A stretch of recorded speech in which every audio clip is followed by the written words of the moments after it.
It was faster than the F-22, stealthier too, nearly invisible to radar, Mach 1.6 without even using afterburners, 2 prototypes built, millions spent, and then the Air Force said no. But here's what keeps defense experts awake at night. They might have rejected the wrong plane. The YF-23 Black Widow II sits in museums now, but its ghost haunts every Pentagon meeting about the next generation of fighters. What if America's most advanced stealth fighter never flew a combat mission because of a decision that had nothing to do with performance? The story of the Black Widow II isn't just about a plane that lost a competition. It's about what happens when the best technology meets politics, budget cuts, and a military culture that couldn't let go of dogfighting. And 35 years later, the consequences of that choice are becoming impossible to ignore. The YF-23 Black Widow II represents one of the most controversial decisions in Air Force history. If you think America should always choose the best technology over politics type best tech, wins in the comments below. The Cold War challenge. Let's go back to the 1980s. The Cold War was reaching its peak and American intelligence had a problem. Soviet satellites revealed something alarming. The Russians were building 2 new fighters that could challenge everything America had in the skies. The Su-27 and MiG-29 weren't just improvements. They were game changers, fast, maneuverable, and equipped with technology that threatened to make the F-15 Eagle obsolete.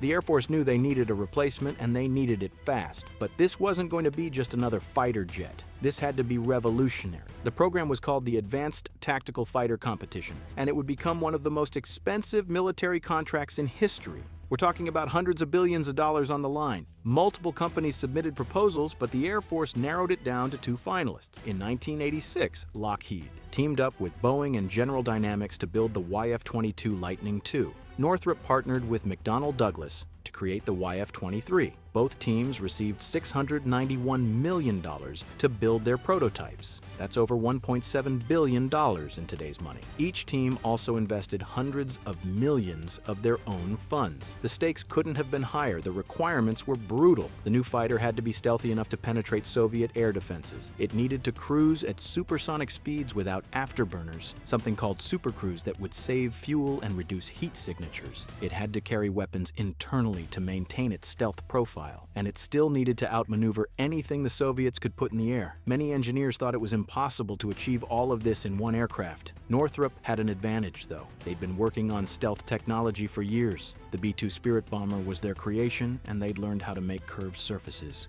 disappear from radar. This wasn't like Lockheed's F-117 Nighthawk with its sharp, faceted design. Northrop knew how to blend form and function in ways that looked almost alien. Before we dive deeper into what made the Black Widow II so special, please take a second to like this video and subscribe. Over 98% of viewers watch without subscribing. It costs you nothing, but it means a lot to us. Your support helps us bring more stories about the incredible machines that keep America safe. The Black Widow takes shape. The YF-23 wasn't just another fighter jet design, it was radical. Diamond-shaped wings that looked like they belonged on a spacecraft. A V-tail configuration that defied conventional wisdom. Engine exhausts hidden in troughs that scattered infrared signatures. Every curve, every angle was calculated to minimize radar reflection. The result was an aircraft that looked like it came from the future. 2 prototypes were built. PIV-1, painted charcoal gray and nicknamed Gray Ghost, was powered by Pratt & Whitney YF-119 engines. PAVI-2, painted in 2 shades of gray and called Spider, used General Electric YF-120 engines. Both versions were testing different engine technologies to see which would be superior. On August 27,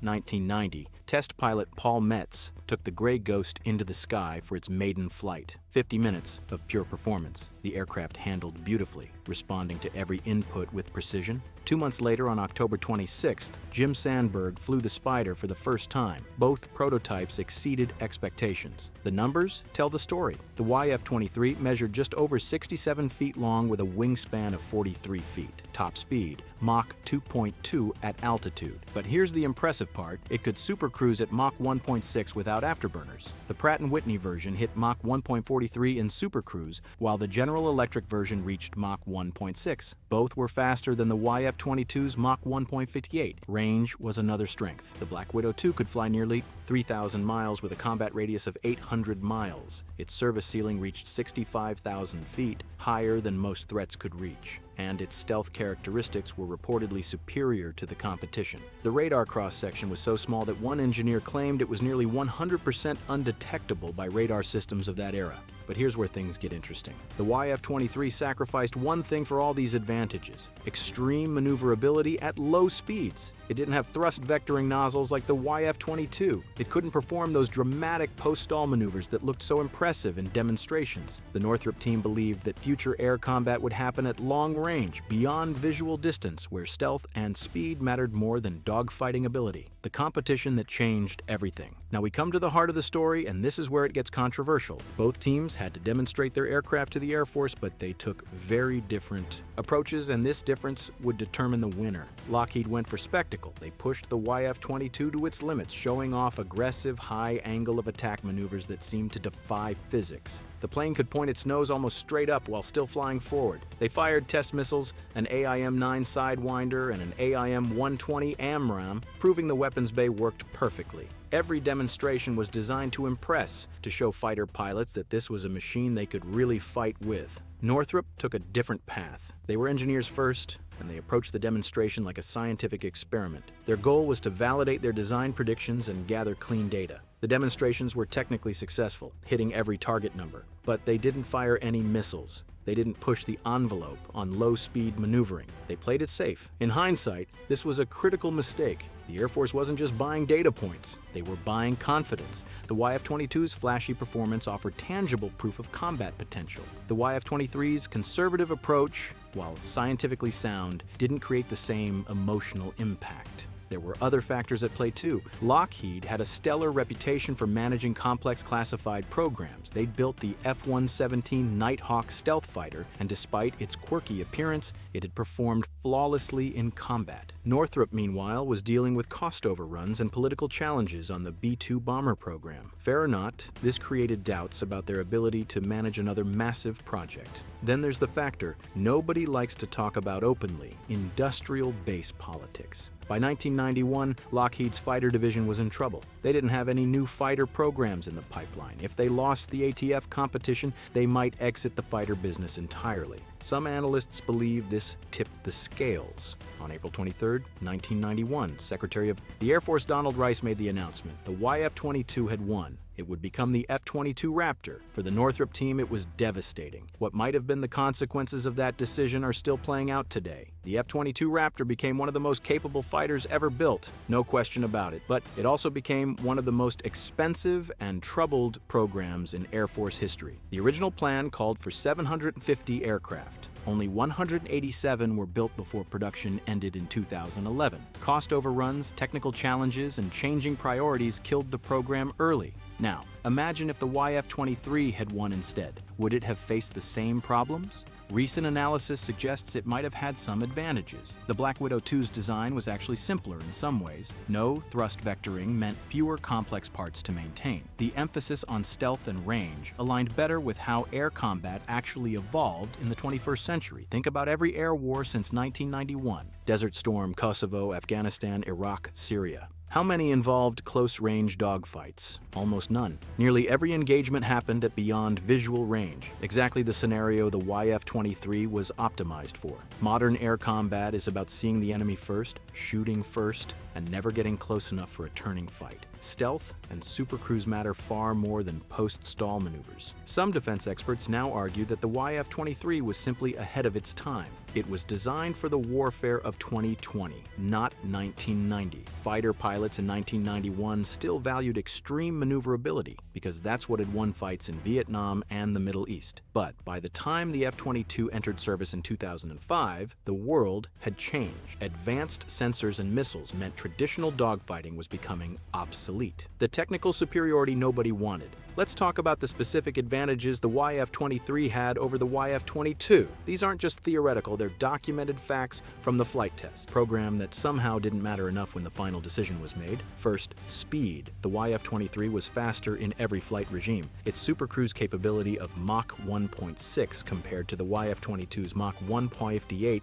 might seem like a small difference, but in combat, those fractions of Mach matter. That extra speed translates to better energy management, wider engagement envelopes, and the ability to dictate the terms of combat. Second, stealth. Multiple sources suggest the YF-23 had a lower radar cross-section than the YF-22. Northrop's experience with the B-2 gave them insights into radar-absorbent materials and shaping that Lockheed couldn't match. The YF-23's smooth blended surfaces scattered radar energy more effectively than the YF-22's more conventional design. Third, range and efficiency. The YF-23's aerodynamic efficiency gave it approximately 20% greater range than the YF-22. For Pacific operations against China, this range advantage would be crucial. Every mile of extra range means one less aerial refueling, one less vulnerability window, one less logistical constraint. Fourth, infrared signature. The YF-23's innovative engine exhaust design with those distinctive troughs that mixed cool air with hot exhaust created a much lower infrared signature than conventional designs. Modern heat-seeking missiles are incredibly capable, and the YF-23's infrared stealth would make it significantly harder to track and target. But here's what the Air Force focused on instead. The YF-22 could perform a tail slide. It could point its nose at extreme angles. It had thrust vectoring that allowed post-stall maneuvering. These capabilities looked amazing in demonstrations. They excited fighter pilots who'd grown up dreaming of dogfights. But when was the last time an American fighter pilot needed to perform a tail slide in combat? Never. Because modern air combat doesn't work that way. We've built an incredible community of military veterans and aviation enthusiasts who discuss these topics in depth. Join us in the comments where real conversations about military technology happen every day. The Ghost returns, but the YF-23 story doesn't end with its loss in 1991. After the competition, both prototypes were transferred to NASA for potential research programs. Those programs never materialized. The aircraft sat in storage for years. In 1996, they were finally sent to museums. PAV-1, the Gray Ghost, went to the National Museum of the United States Air Force in Dayton, Ohio. PAV-2, the Spider, ended up at the Western Museum of Flight in Torrance, California. For most people, that's where the story ended. Two museum pieces, reminders of what might have been. But in the world of defense contractors and military planners, the Black Widow 2 never really died. Now in 2025, the Ghost is back again, and this time it might actually fly. The Navy is developing the F/A-XX, their next carrier-based fighter. In August, Northrop Grumman released concept art for their F/A-XX proposal. And guess what it looks like? The YF-23. Those distinctive diamond wings, the V-tail configuration, the blended fuselage, it's all there, evolved and modernized, but clearly descended from the Black Widow 2. This isn't just nostalgia. Northrop is making a statement. They're saying the design philosophy that lost in 1991 was actually correct all along. Emphasis on stealth over maneuverability, long range over close-in fighting, everything that made the YF-23 too radical in 1990 is exactly what makes sense for sixth-generation fighters today. Why the YF-23 still haunts the Air Force. So why does the YF-23 still haunt the Air Force? It's not just about one airplane that lost a competition, it's about deeper questions that America still hasn't answered. First, there's the question of how we make procurement decisions. Should technical superiority win, or should we factor in industrial base concerns, program risk, and political considerations? The YF-23 was arguably the better aircraft for the mission, but the YF-22 came from a contractor with a stronger track record and better political connections. Second, there's the question of military culture. Fighter pilots grew up idolizing dogfighting aces. That culture influenced the decision to choose the more maneuverable YF-22, but modern warfare has made traditional dogfighting almost obsolete. Should pilot preferences override technical analysis about how future wars will actually be fought? Third, there's the strategic vision question. The YF-23 was designed for a specific type of warfare. Long range, stealthy, efficient. That's exactly the warfare America faces against peer competitors like China today. Vast distances in the Pacific, advanced air defenses, the need to penetrate deep into enemy territory and return safely. The Black Widow 2 was built for this mission 35 years ago. These questions matter because America is making the same decisions right now about the next generation of fighters. The NGAD program, the F/A-XX, and other advanced projects are all facing the same pressures that affected the ATF competition. Budget constraints, industrial base concerns, technical risk, and competing visions of future warfare. Conclusion: the YF-23 Black Widow II sits in two museums today. Beautiful aircraft with those distinctive diamond wings and canted tails, yet they never flew in combat. They remain what-ifs. examples of brilliant engineering that never got its chance. But the Ghost might finally get its vindication. If Northrop's FA-XX design wins, the Black Widow returns 35 years later, not as a museum piece, but as a frontline fighter doing exactly what it was always designed to do. The real lesson of the YF-23 isn't about one specific aircraft or one specific decision. It's about how we make choices about military technology. Do we choose based on thorough analysis of mission requirements and future threats, or do we let cultural preferences, political considerations, and spectacular demonstrations drive our decisions? The YF-23 was built for the warfare of today. It lost a competition judged by the standards of yesterday. That disconnect between what we need and what we choose is why its ghost still haunts the Air Force. And until we learn that lesson, that ghost will continue to haunt every conversation about America's next generation of fighters. If this story fascinated you, hit that like button and subscribe for more untold stories of American military aviation. Understanding yesterday's decisions helps us make better choices tomorrow.